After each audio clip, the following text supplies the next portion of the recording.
Not all heroes wear capes. Some of them are dressed as clowns to make sick kids at the hospital feel better. Some of them risk their own lives to save others from a destiny that we are all willing to face one day, called death. Just like the supervillain from one of my favorite movies once said, the one thing people love more than a hero is to see one fail, fall, die trying. This man named Chris Arsenault, of the age of 65, died in a blaze fire with more than 100 cats alongside him. This was on Dorland Road, I don't know if I'm saying that right, in Medford, New York. Mr. Arsenault here was the owner of a cat sanctuary. He decided to build the sanctuary at his house after he discovered that the pound was killing the strays on the streets. How the pound works in some areas, I don't know if it's every pound, but in some areas, when they get to the point where they don't have enough room to recruit more animals, they will wait a couple of weeks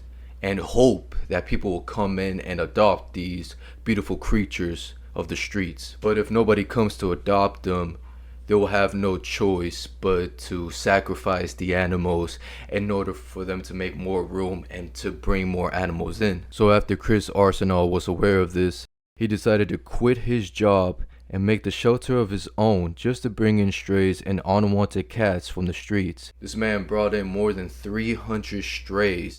What he would do is he will pick them up from the streets, feed them, take care of them, and make sure they will survive another day. Unfortunately, on a Monday morning, locals around his house heard a loud boom from Arsenault's property. Witnesses saw him running outside his house and try to put out the flames. I'm about to show you guys a video from the local news whenever they heard this terrible incident.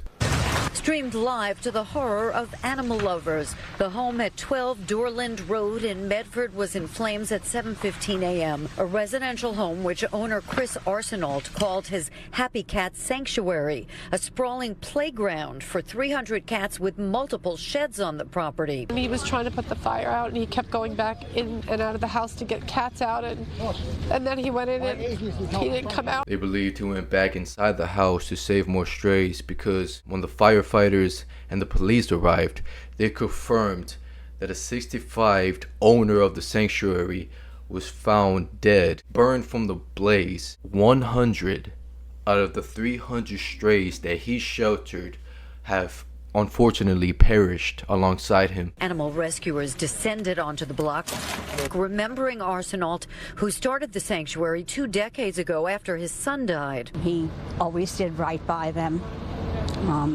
These were cats that nobody else wanted. Some surrendered, some that were living on the streets. Before the terrible incident happened, not every local or not everybody that lived around him liked the fact that he was keeping that many strays at his place. There's people of all kinds. Some like animals, some don't like animals. There's people of all kinds, so I can't really blame them for their likes and don't likes. Some good people were actually kind enough to bring in more food for the strays that actually survived this terrible incident. But after the terrible incident, they decided to move his facility up the state. Arsenault had recently announced plans to move the facility upstate, mentioning not everyone was a fan of his elaborate sanctuary in a residential neighborhood. We do what we do because we love what we do here. Spent his life loving the animals, and he died loving the animals. Police say more than 100 cats were found both dead and alive. Rescuers are setting up feeding stations while they determine where the survivors will go. We have food coming. We have,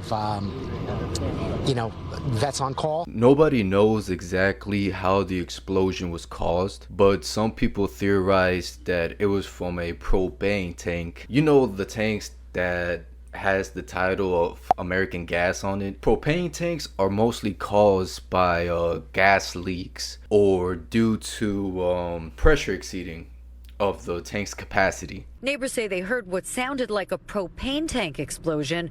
While police investigate the cause, the town of Brookhaven says it has investigated and rendered multiple violations against the property. At this point, we can't draw any conclusions. It's just too early in the investigation. A very tragic and scarring moment for the animal lovers and rescuers.